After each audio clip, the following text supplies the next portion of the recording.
The image that comes back to me most often is just a scrap of yellow half buried in stone.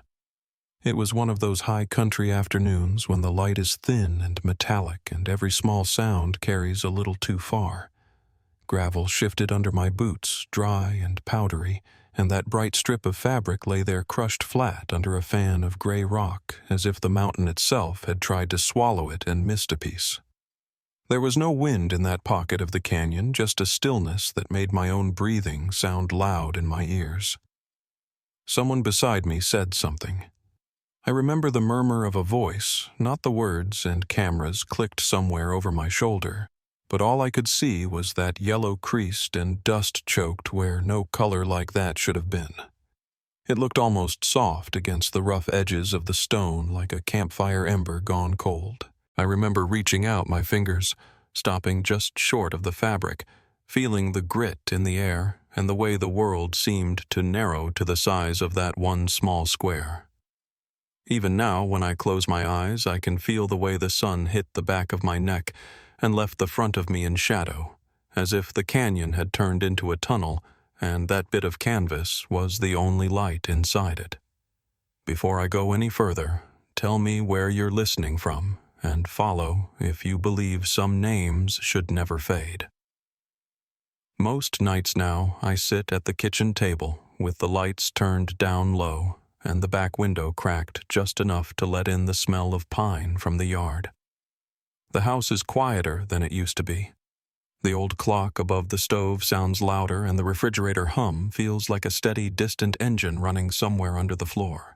Out past the glass at the edge of my property, the silhouettes of the trees stand like old sentries, and beyond them, if the sky is clear, you can see the faint, dark ridge of the Sangre de Cristo Range cutting across the stars. I've spent most of my life with those mountains, as my backdrop from the days when my knees were good and my uniform still smelled like spruce and dust to now when the hikes I take are shorter and slower, but the land feels heavier with memory. It's funny how routines change, but the sounds stay the same. Tires crunching on gravel when a neighbor pulls in a screen door slapping shut somewhere down the road, a dog barking once and then settling as if checking in with the night. Back then, in the early summer of 2014, my days had a rhythm I could have drawn with a straight line. I had just retired from the Forest Service that spring after 22 years of answering calls about everything from lost hikers to blown-out culverts. Retirement for me didn't mean sitting still.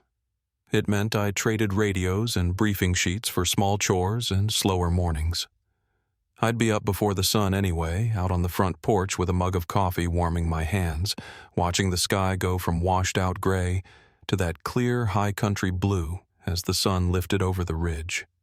You could hear trucks on Highway 69 in the distance if the air was still a low rush that came and went in waves, and sometimes the faint whistle of a train far off in the valley. Inside the house smelled like coffee and old wood, and the floorboards had that familiar creak in the hallway where the subfloor had never sat quite right. Laura said it gave the place character.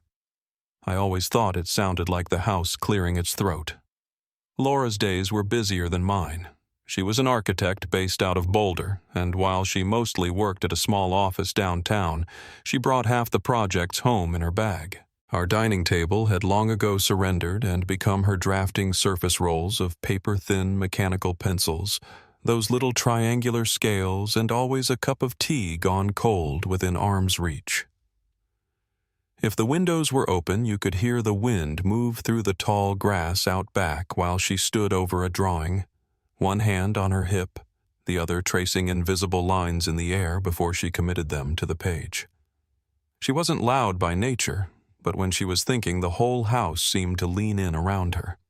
She'd tuck a strand of hair behind her ear, squint at a corner of a floor plan, then nod to herself in this small, satisfied way that told me she'd solved something no one else could quite see yet. On her days off, when the weather cooperated, the mountains took the place of her drafting board. She didn't hike to escape people so much as to straighten out the noise in her own head. I used to watch her lace up her boots by the back door, the leather dark and worn, her fingers quick and sure as she cinched the laces and tested the knot with a small tug. She'd shrug on a light jacket, even in the middle of summer. Those high trails could turn on you fast, and she'd learn to respect that. The smell of sunscreen and cedar from her pack would hang in the air for a moment after she stepped out the screen door, sighing shut behind her. Sometimes she went alone. Sometimes I went with her. Sometimes she took our son. Ethan was 22 that summer, caught somewhere between college kid and grown man. He was studying ecology down in Denver, the sort of kid who could talk for an hour about stream temperatures or macroinvertebrates and still look surprised you were listening. When he came home for weekends, he brought the city with him. Dusty hatchback backpack full of books, the faint scent of laundromat detergent clinging to his clothes, and then, almost as quickly, he'd settle back into the old rhythms of this house. I remember the sound of his footsteps on the stairs heavier than when he was a teenager, and the way his voice carried when he laughed at something on his phone in the living room. He and Laura had the same concentrated look when they were working. Brows pinched lips, slightly parted fingers moving over keys or pages like they were trying to catch up with their own thoughts. But out in the yard with a cold drink sweating in his hand and the evening light catching the dust motes in the air. He was just my boy again, leaning back in a lawn chair and talking about what he wanted to do next. That June, what he wanted to do next was go back into the San Isabel high country. He had a project lined up collecting water samples from a handful of lesser-known streams feeding into Lake Creek, charting changes in sediment and temperature for a thesis proposal. He showed me the map one afternoon at the table, the paper spread out between the salt shaker and a basket of rolls. Little blue dots marked in neat pen where he planned to take readings. The Lake Creek trailhead a push up toward the base of Mount Schiavano, a swing over toward the falls at Clear Creek, then back out the same way. His finger traced the ridges like he was reading Braille, and as he talked I could almost feel the thin air in my lungs again smell the wet rock and cold spruce needles underfoot. Laura leaned in from the other side, her elbows on the table studying his route with the practiced eye she used on site plans. "You're not doing that alone," she said, not unkindly. Her voice had that soft firmness to it, the way it did when she'd already made up her mind. Ethan grinned, thinking she was teasing until he saw she wasn't joking. She explained that she hadn't been out on a proper multi-day hike in over a year, and this was as good a reason as any. 3 days out, 3 days back to normal life, and somewhere in between, she'd get a chance to clear her head while he filled his notebooks. I remember the way the late afternoon light slanted through the sliding glass door, drawing bright rectangles on the table dust, drifting lazily through the beam, while the two of them folded the map and unfolded plans for a last little adventure before his internship out of state. We talked through the details the way I used to walk tourists through safety briefings. Lake Creek was familiar ground to me. I'd run patrols out there for years, watching the spring runoff bite away at the banks and the winter storms lay down new cornices along the higher ridges. I tapped a spot on the map where the trail began to feel less like a path and more like a suggestion. "Don't go past this line," I told them. "Past here, you're not just in the forest. You're in the back of beyond." Coverage drops. Weather changes faster. They both nodded, and I could hear Ethan's pen scratching in his notebook as he wrote down things I'd only ever held in my head, old game trails, forgotten cutoffs, the way sound carries differently in certain parts of the canyon. Outside, a truck rolled by, tires thumping over the seams in the pavement, and somewhere in the distance a dog barked once and fell quiet again. In the days leading up to the trip, the house took on that particular smell of preparation, nylon stove, fuel, leather wax, and whatever detergent Laura used on their base layers.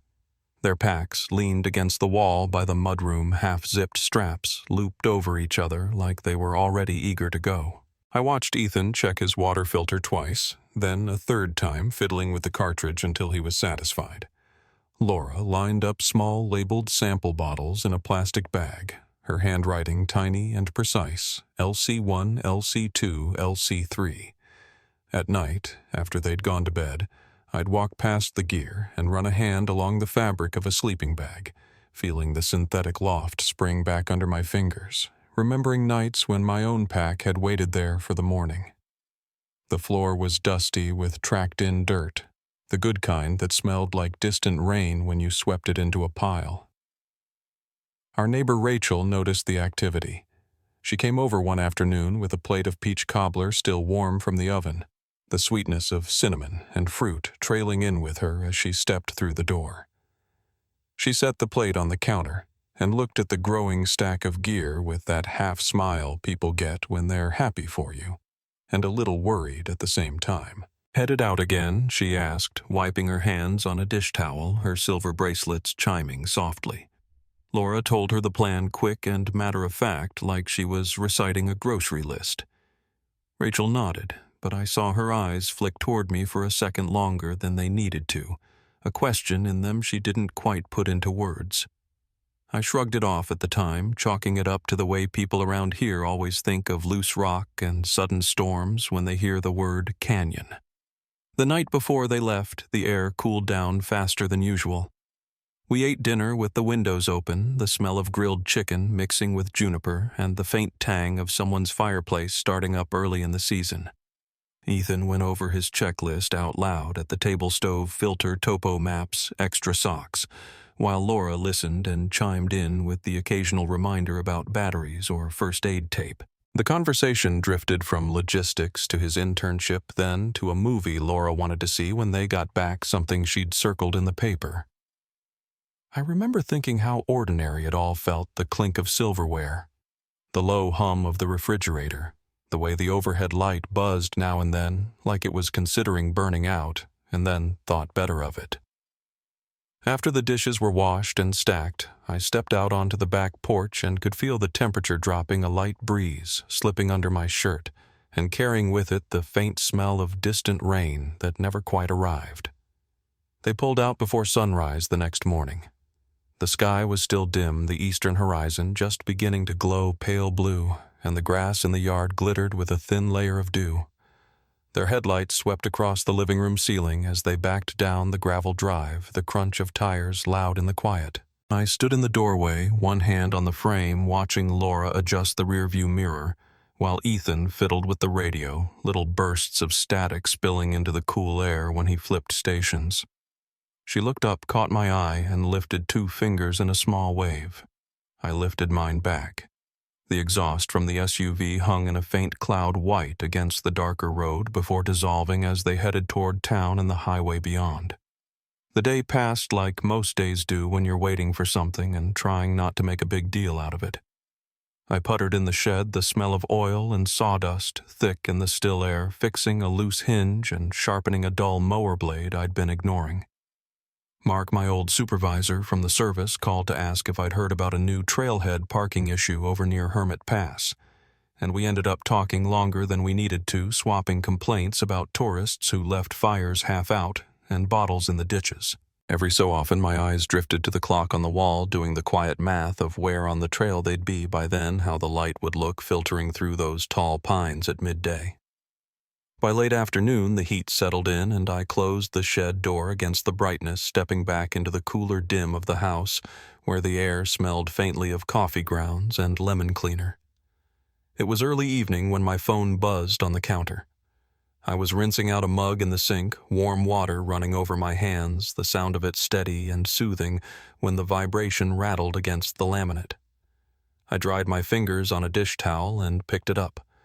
The message was short, a couple of lines about setting up camp near the headwaters, a mention of the view of the peak, and a note that the signal was already down to 1 bar and would probably disappear completely when they headed deeper toward the falls the next day. There was a little sign-off at the end, casual and affectionate, something we'd both typed 100 times without thinking. I stared at the words for a beat longer than usual, feeling the house around me settle into its nighttime creaks, the refrigerator kicking on with a soft thump, the tick of the clock marking out the seconds.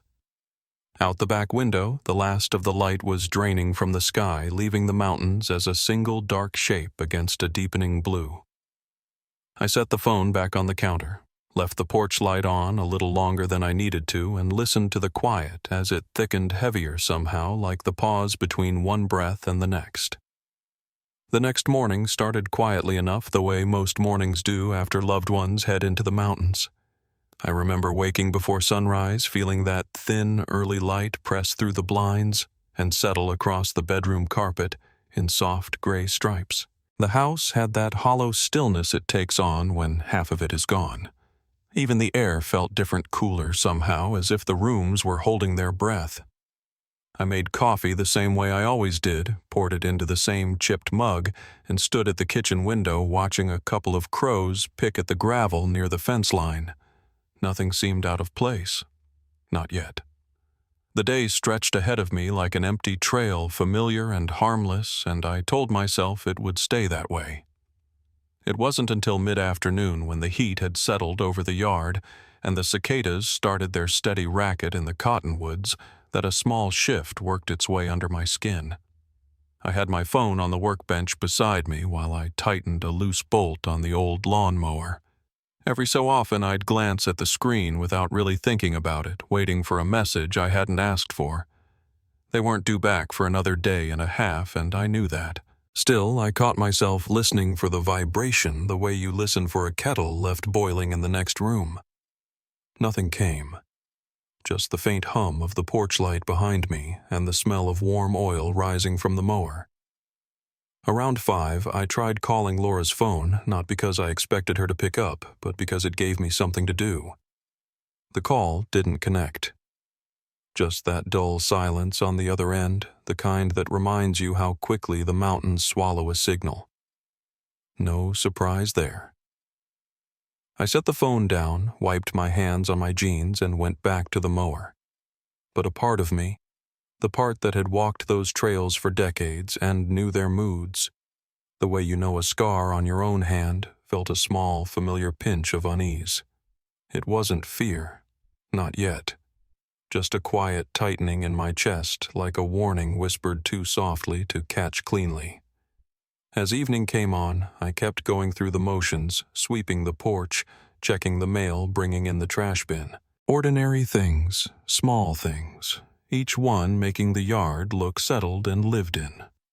The sun slid behind the ridge in a slow amber fade, leaving the sky washed in rose and pale gold.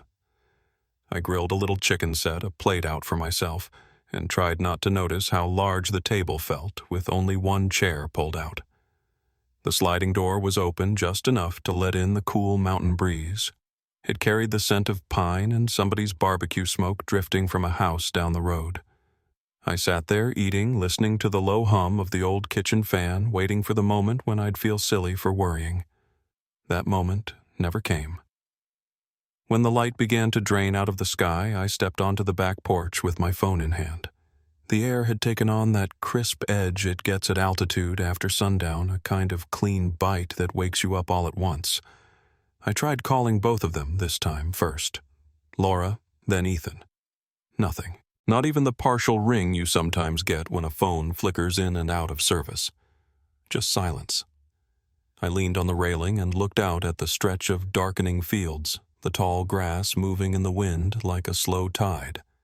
A pair of headlights drifted down the county road, then disappeared behind a curve. Somewhere nearby, a dog barked twice, sharp and sudden, then stopped. It felt as if the whole valley was waiting for something that wasn't coming. By 9, that quiet tightness in my chest had turned into something heavier. I told myself it was just nerves.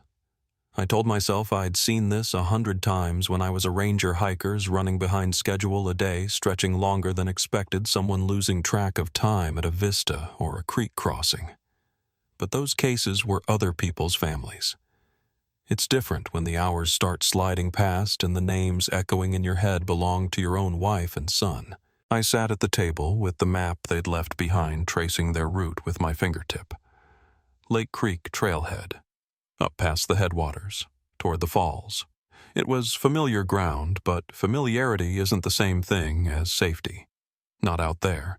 Not in the spaces where the forest grows old and the wind forgets to move. At 10, I called again. And again. The phone stayed cold and still in my hand. That was the first moment when the denial started to thin out like mist lifting off a lake. A low-grade panic began to simmer just under my ribs, steady and insistent. I walked from room to room, touching things without thinking, her reading glasses on the counter, Ethan's jacket still hanging on the hook by the door. Those small, ordinary objects felt like anchors suddenly cut loose. Their presence in the house only made their absence feel sharper. I stepped outside again, this time onto the front porch. The night had settled in fully, the kind of dark you get in the high country where the sky seems too vast for its own good.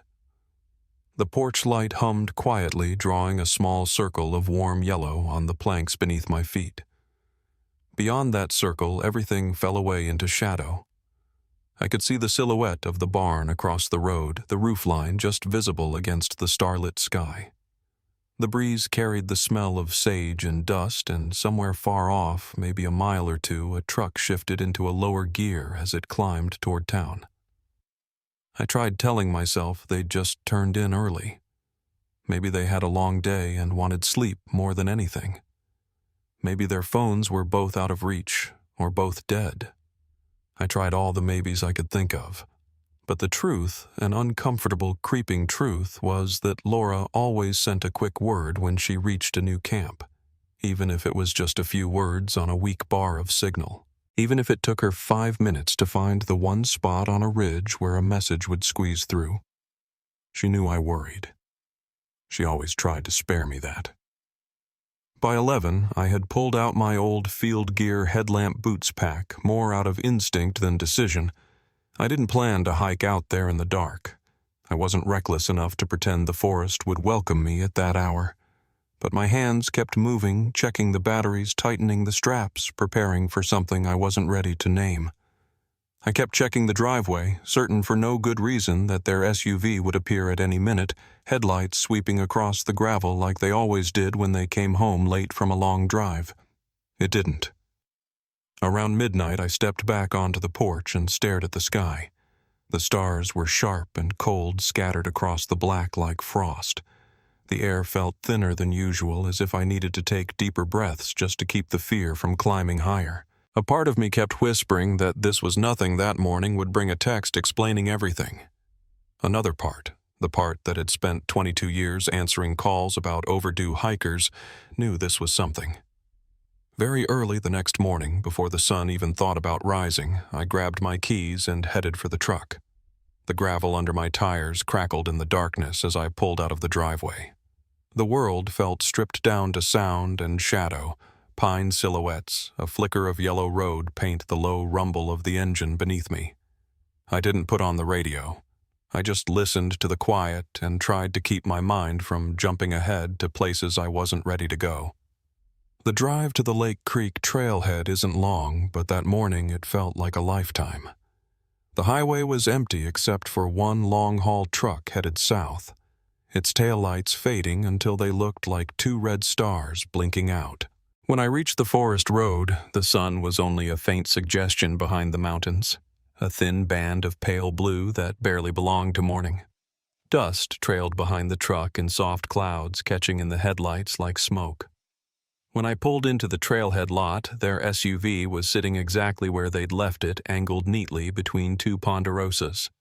There was dew on the windshield, turning the surface cloudy and dim. I parked beside it and just sat there for a moment, gripping the steering wheel, listening to the tick of the engine cooling. The air was cold enough that I could see my breath when I stepped out. It drifted in front of me like a ghost of a thought I couldn't quite form. I walked around to the driver's side of their vehicle and rested my hand on the window. The glass was cold smooth beneath my palm. Inside, I could make out Laura's sunglasses on the passenger seat, the folded map she'd carried tucked between the console and the seat, a bottle of water still half full. Everything looked untouched, frozen, in the moment they stepped onto the trail. I tried the door. Locked. That was normal. They always locked up when they went in. Still, the sight of that SUV sitting there silent and unmoved carried a weight I wasn't ready for. I called out once, just their names soft but carried by the morning air. No answer. The forest stayed still except for a small breeze stirring the branches overhead. I walked to the trailhead sign and looked up the path. The dirt was firm, the edges lined with wild grasses and small rocks bleached by sun. No tracks, no broken branches, nothing to hint at footsteps coming back out.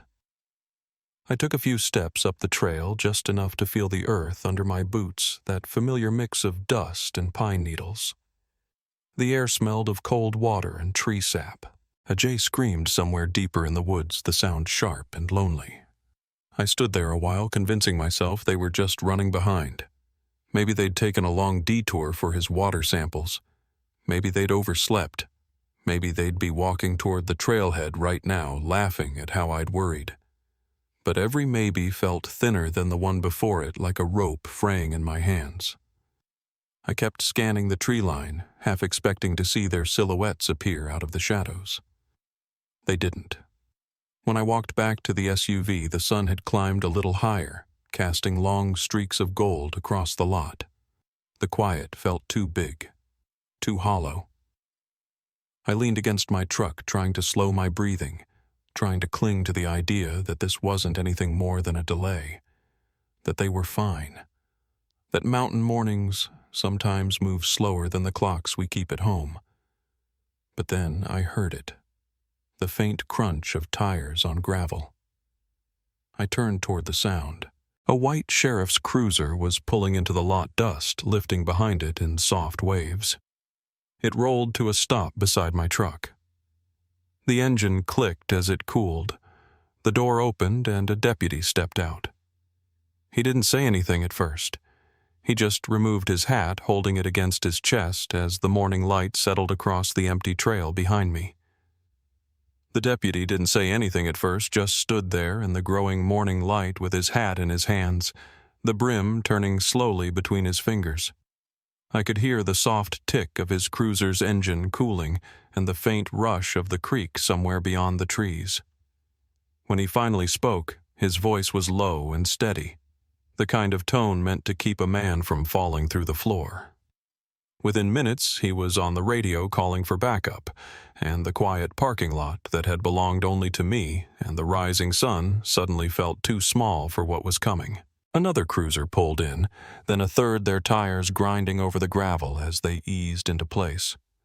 It was strange how quickly the world shifted from solitary fear to something larger, heavier, official.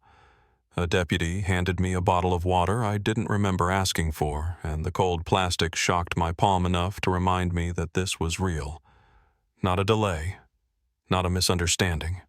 Something bigger was unfolding, and whatever it was already in motion.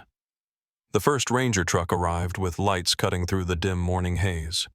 The red and blue flashes bounced off the pine trunks around us, painting the forest in brief jolts of color that felt foreign against all that green.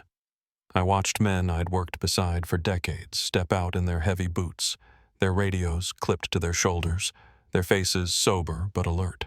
They moved with a kind of quiet purpose I knew too well, the posture of people who've spent enough years in the backcountry to understand what can happen when time outruns daylight. One of them, Mark Ellison, caught my eye and gave a small nod. It wasn't sympathy. It was acknowledgement, ranger to ranger man to husband, as if saying, "We're in it now." They gathered around the hood of a truck, spreading out fresh maps that fluttered in the slight morning breeze. A thermos steamed between them, the air carrying the smell of black coffee and sun-warmed dust. I stood close enough to hear their discussion, but far enough that no one had to ask if I was staying. Of course I was staying. Someone handed me a radio. I clipped it to my belt with hands that felt too big for what I was doing. As the briefing started, I heard one of the younger deputies shifting his weight behind me, the gravel crunching softly under his boots. That sound I didn't know then how many times it would replay in my memory. When we moved out, the forest seemed to wake all at once. Sunlight filtered through the branches in long, pale stripes, catching on the dust kicked up by our boots. The air smelled of pine resin, damp earth, and the faint metallic tang that comes when the morning is still cool. I walked with the first team up toward the Lake Creek Trail, the path firm beneath us. the edges feathered with wild grasses that brushed our ankles. Voices murmured behind me, low and steady radios crackling with occasional check-ins as more volunteers arrived. It amazed me how quickly the news traveled. Someone must have called someone else, and by mid-morning a handful of locals had shown up with day packs and walking sticks offering whatever help they could. We reached the first ridge where the trail narrowed and the air grew warmer as the sun climbed higher. One of the dog handlers passed me the shepherd at his side, pulling lightly on the lead nose low to the ground. The dog moved with that restless determination only trained animals have, its breath rapid and visible in the cool patches of shadow.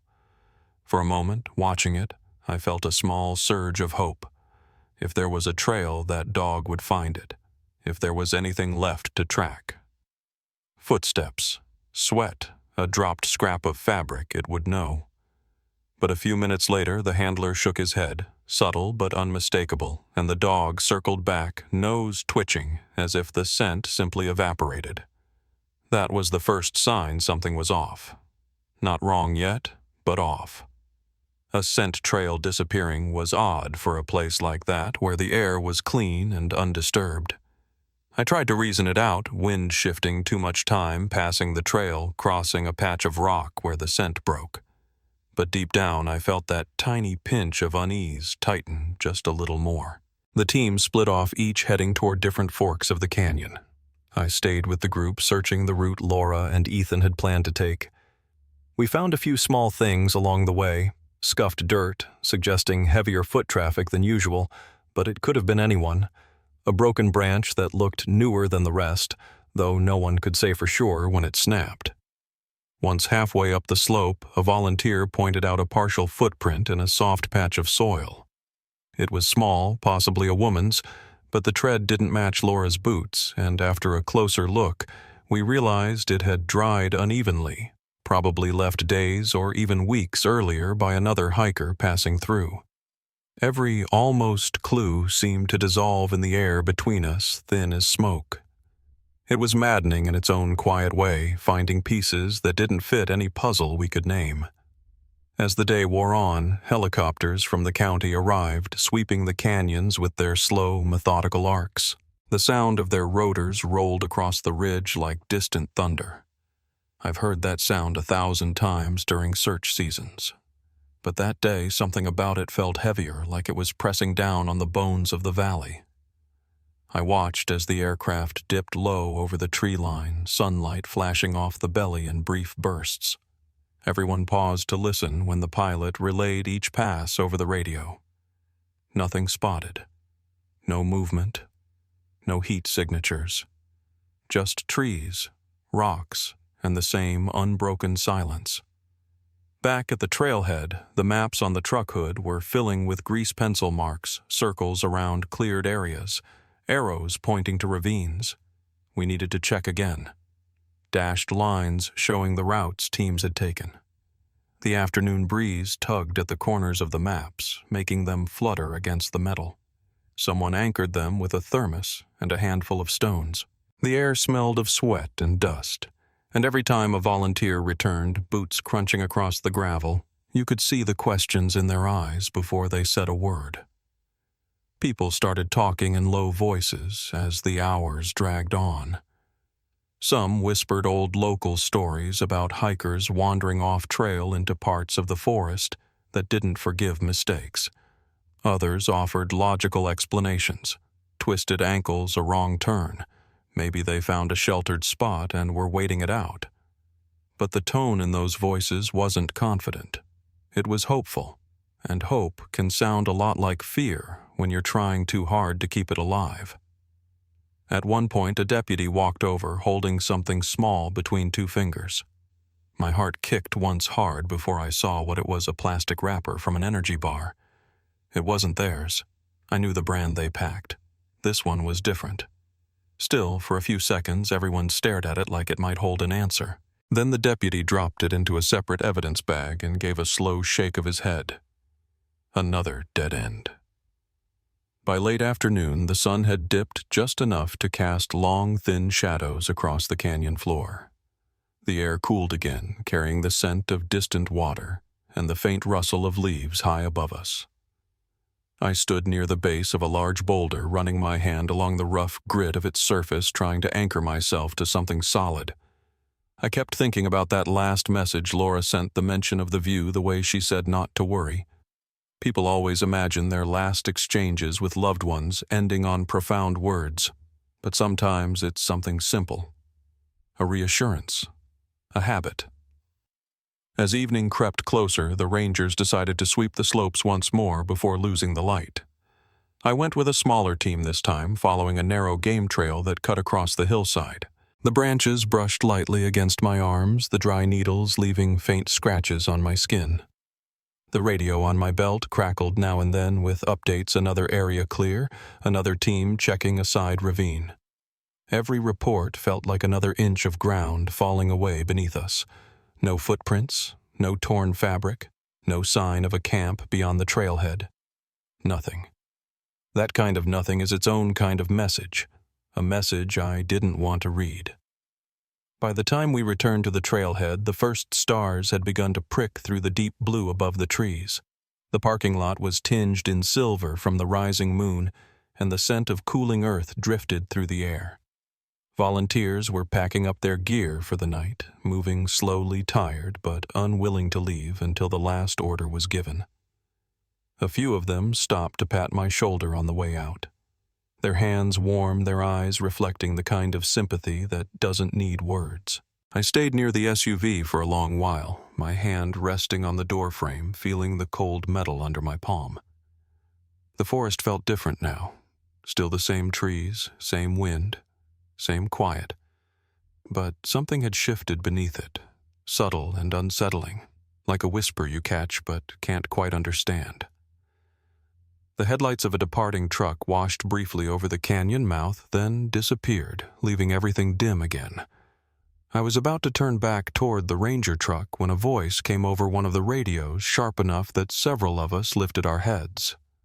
A ranger on the far ridge had found something unusual. They didn't say what, just that they were flagging the spot and needed someone to take a look. I remember the way my breath caught the cool night air, stinging my throat. A deputy stepped toward me, holding a small flashlight, its beam trembling slightly in his hand. He didn't speak, not yet. He just lifted the light toward the dark slope beyond the trees, where a few faint orange markers now glowed between the pines. The radio call came through just after dusk, when most of the volunteers were heading back to their trucks with that tired, reluctant shuffle people get when they don't want to admit the day is over. The air had cooled to the point where you could see breath again, faint little clouds drifting in the beam of a headlamp. I was standing near the back of a Ranger SUV, leaning on the tailgate, when the static cracked hard enough to make a few of us lift our heads. The Ranger on the far ridge spoke fast, his voice tight in a way I recognized from years of listening to men trying not to sound alarmed. He'd found something, a structure under stone, he said, and wanted one of the supervisors to take a look before the last of the light disappeared. The shift in the group was instant. No one said much, but you could feel the whole search pivot, a kind of collective inhale that pulled us toward whatever was waiting in the dark. I followed the deputies up a narrow switchback trail, our flashlights cutting thin white lines across the ground. The rocks underfoot were loose, rolling a little with each step, and the air smelled of cold granite and pine sap. Somewhere far below, the creek murmured against the stones, a quiet counterpoint to the crunch of our boots. As we climbed, the radio chatter picked up short, clipped phrases passed back and forth, search teams adjusting their positions, someone asking for another set of hands near the flagged markers. The trail steepened, and the wind lifted just enough to carry the scent of dust and dried grass, that sharp, high country smell that always settles in your throat. When we reached the ridge, a cluster of orange markers glowed faintly in the dark, like embers scattered across the slope. A few rangers were already there, their headlamps focused on a spot where the terrain dipped into a shallow terrace. The ground looked disturbed stones, aligned in a way that didn't match the natural flow of the hillside. One of the deputies stepped forward, lifting his light toward the center of the formation. The beam landed on a single sliver of bright fabric, peeking out from beneath the rock. It wasn't large, just a torn fold yellow, dulled by dust, but it was enough to make my stomach drop. I didn't need anyone to tell me what color tents Laura preferred on long trips. I'd packed them with her often enough. The cold came on fast, not from the air, but from inside me, the kind of chill that grabs hold of your spine. I moved closer without meaning to drawn by that terrible familiar color. The stones covering it were heavy, stacked in a way that didn't look like any slide I'd ever seen. Too neat, too deliberate. The ground around them was flattened, the grass dead and brittle under our boots. One of the rangers knelt and brushed a thin layer of dust from the fabric with the back of his glove. I heard the sharp intake of breath from another man behind me, followed by a quiet curse he tried to swallow. They worked slowly, carefully, lifting stones one at a time. Each rock came away with a soft scrape, sending small showers of grit rolling down the slope. My hands were shaking before anything was even uncovered. I kept them tucked against my sides, trying to steady my breathing as the men loosened the top layer. The air smelled of disturbed earth, dry metallic, tinged with something old. When they pulled back a heavier boulder, the center of the structure sank slightly, revealing the collapsed arc of a tent pole bent like a rib under too much weight.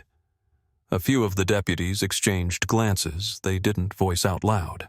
There's a look you recognize when people are seeing something they'd hoped never to find. The fabric peeled back in slow inches, and each inch felt like a year. I remember the sound it made, soft, brittle, like paper being unfolded after too long in the sun.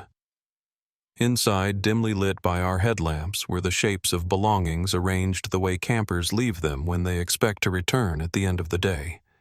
Sleeping bags still spread out, a cooking pot, a small blue first aid kit with its zipper halfway open. And there, near the back corner, a laminated park permit with Laura's signature curling neatly across the bottom. I didn't have to pick it up to know it was hers. The handwriting was unmistakable. I felt the breath leave me in a slow, painful exhale like someone had pressed a hand against my chest. The world around me seemed to shrink to the size of that ruined shelter. The brightness of the headlamps felt too harsh, bleaching the colors, making everything look unreal. Someone asked if I wanted to step back, but I didn't move, couldn't. My legs felt rooted to the ground. I heard my name spoken softly, once, maybe twice, but it floated past me like a voice underwater. All I could see was the neatness of those bags, the order of the objects, the quiet suggestion of two people who had laid down for the night without fear. The tent hadn't collapsed from weather. The stones hadn't fallen at random. There was intention in every boulder placed on that fabric, a weight meant to hide something. Or someone. The rangers cleared more of the debris, working with a precision that came from years of training. Under the collapsed center pole, they found the two backpacks, one with patches from Ethan's university, the other with Laura's initials sewn into the shoulder strap. My knees softened, and for a moment the ground tilted under me. I steadied myself on a nearby rock, feeling the rough grit bite into my palm. The cold night air suddenly felt thin, hard to pull in. A dull ringing filled my ears, as if every sound on the ridge had been swallowed up by the darkness. A deputy gently lifted one of the sleeping bags, shaking free bits of stone dust. A fine layer covered the floor of the tent, a year's worth of settled grit that had drifted through the seams. But there were no remains, no bodies. Nothing to answer the question that had been growing in the back of my mind since the first moment of unease. That absence was almost worse than the discovery itself. It meant something had happened here, something violent enough to stop two people from ever leaving. But whatever followed had been covered, concealed, taken somewhere this fragile canvas couldn't tell us. The supervisors called for additional teams and cordoned off the area with tape that fluttered in the breeze. Radios came alive with overlapping voices, each one more urgent than the last. Flashlights and flood lamps turned the terrace into a pale, artificial daylight. The shadows jumped around us in sharp angles, stirred by movement and the shifting beams of light. I stood off to the side, now arms wrapped tight around my chest, the cold seeping through my jacket. I felt the numbness settle in behind my ribs, spreading outward until even my fingers felt distant. A detective approached me, careful in his steps, as if the ground between us was fragile. He spoke slowly, telling me what they'd found so far, though he didn't have to. I had seen it, felt it. I nodded as he talked, but his words reached me through a fog. I knew the facts even before he said them. The tent hadn't been touched by weather. The collapse was intentional. The belongings inside were undisturbed. 2 people had been here, and now they were not. Hours passed in a pattern I barely absorbed. More officials arrived.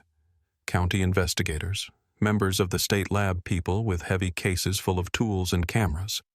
They stepped around the area with practiced care, measuring angles, marking positions, photographing every scrap of fabric and every stone that had been placed above it.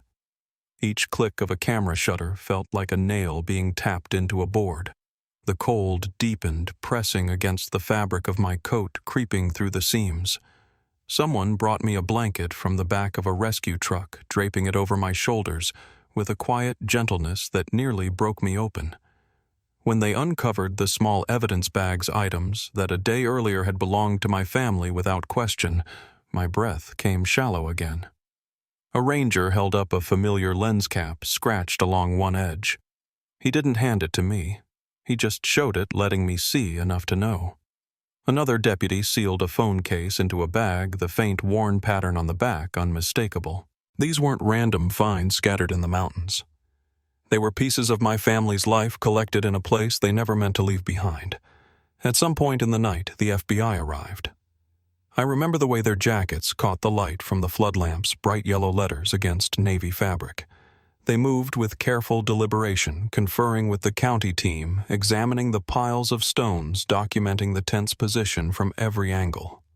The radios grew quieter, then the tone shifting from frantic to focused, like the difference between a storm and the silence that follows when the damage is finally visible.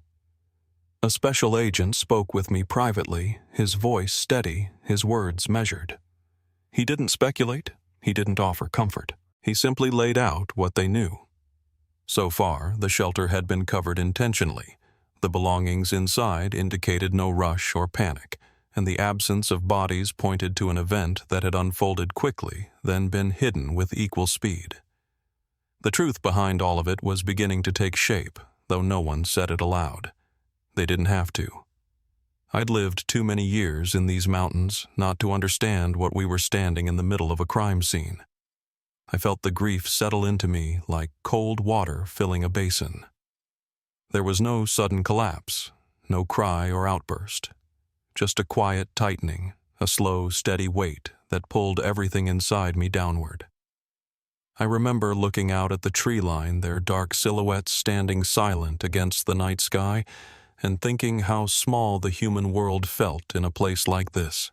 How quickly 2 lives could vanish into its folds without leaving even a footprint behind.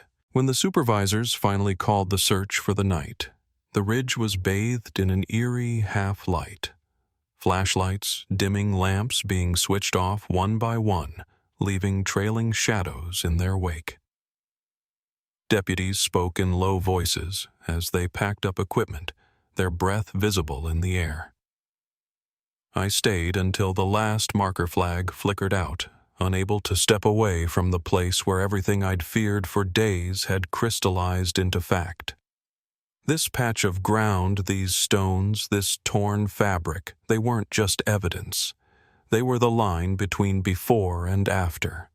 They asked me to come back down to the sheriff's office, said they needed statements and signatures needed to prepare for what came next. I followed the convoy of vehicles down the mountain, their taillights glowing red through the dust. The road wound in long curves, the headlights throwing crooked shadows along the canyon walls. My hands were tight on the wheel, though I barely remember steering. The mountain air thinned as we descended, replaced by the faint, warm scent of sage and asphalt. When we reached the outskirts of town, a single street lamp flickered on near the courthouse, casting a pale pool of light onto the sidewalk. A deputy guided me toward the entrance, holding the door open with a quiet patience. Inside, the fluorescent lights hummed softly, too bright for what the night had become. I stepped through the door, closing behind me with a soft click, and felt the weight of the ridge settle onto my shoulders. The truth had found us at last, and there was no going back. In the hours after they uncovered the tent, everything seemed to move both too fast and unbearably slow. The ridge filled with voices, steady, measured, professional, but beneath all that control I could hear the strain. Floodlamps cast long, wavering shadows over the slope, and deputies moved with a kind of deliberate caution, marking off areas with tape that snapped softly in the wind. Someone brought me into the command tent, the canvas walls lit from inside with a pale, humming brightness. A tech set a cup of water in front of me. I didn't touch it. I just sat there listening to radios call out coordinates, hearing my wife's name and my son's name spoken in the clipped tones of official procedure. It struck me then how strange it was that the world could sound so calm while the ground underneath it felt like it had split open. Word reached my sister in Colorado Springs before dawn, and she drove up with her husband, their headlights cutting through the dark like a pair of white needles.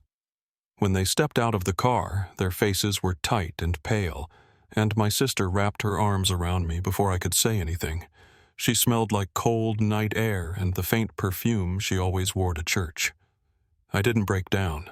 Not then. I felt hollow, like everything inside me had pulled inward, leaving only the shell of a man listening to officials read back the first draft of a nightmare.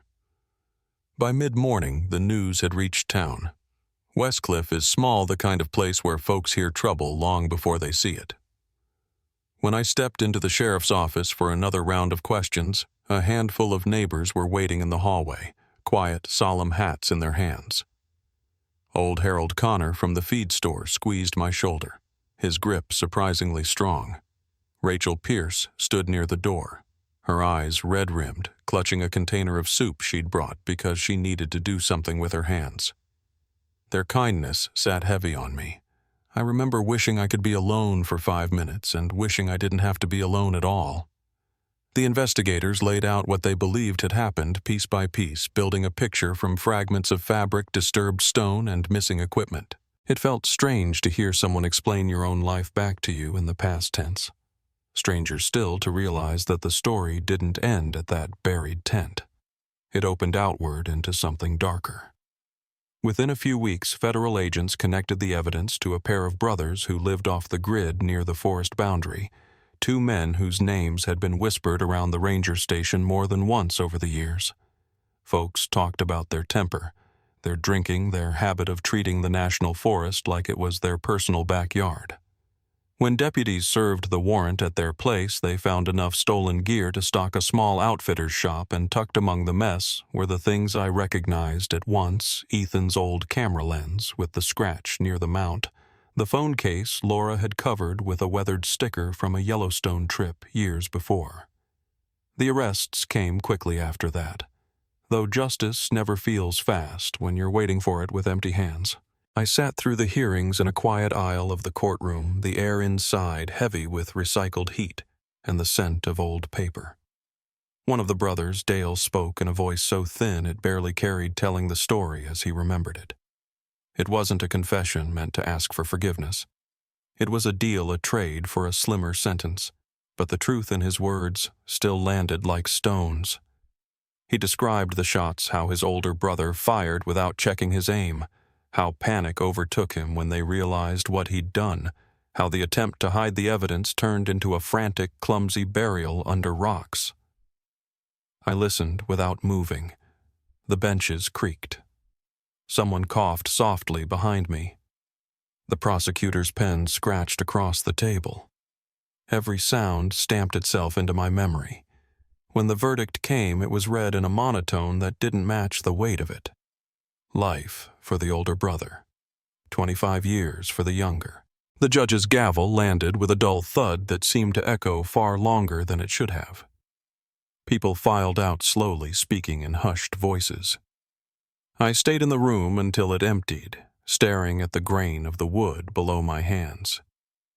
I remember thinking about how many times Laura had run her fingers along a similar surface, outlining ideas for her designs, humming under her breath, the way she always did when she was concentrating. Losing her felt like losing the steady rhythm of my days, the quiet center I'd always leaned toward. The months after the trial moved in fits and starts. Some days I managed to get up with the sun, make coffee, and step outside to breathe the cool air without feeling like the world was tilting. Other days, the smallest thing, a forgotten jacket of Ethan's, the squeak of the back door hinge, would catch me off guard, pulling a weight across my chest that stayed there until nightfall. The house felt too large, too quiet. I found myself sleeping in the recliner some nights, leaving the porch light on longer than necessary, as though keeping it lit might anchor something in place. The community did what small towns do. Folks brought casseroles. The church held a candlelight vigil that cast a warm glow across the front steps.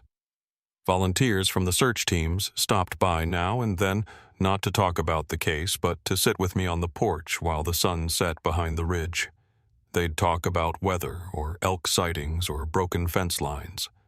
Ordinary things, small things, and somehow that helped, being reminded that the world still held steady in 100 ways, even when it didn't feel like it. Over time, the forest changed for me. I still drive the old service road some mornings, rolling the window down so the smell of pine can spill into the cab, but it feels different now, like the land is carrying its own quiet grief right alongside mine. I stop sometimes at the turnout above the canyon where the wind whistles through the rocks and the valley stretches out below in long, dark folds.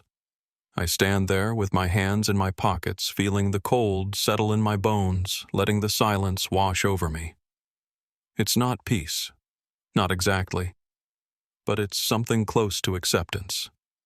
A gentling of the edges, maybe. I keep a small box in the living room tucked into the corner of a shelf. Inside are a few things the investigators returned to me, a compass of Ethan's, a field notebook of Laura's with sketches of cabins she never finished, and a yellow patch of tent fabric that they'd salvaged, cleaned, and sealed in a protective cover. Some evenings, when the house is especially quiet and the shadows start to stretch across the floor, I'll take out the notebook and run my thumb along the worn edges. Her handwriting is neat and angled, full of little flourishes she tried to hide but never could. I read a line or two, closed the cover, and put it back. These small rituals keep them close without reopening wounds that still need time.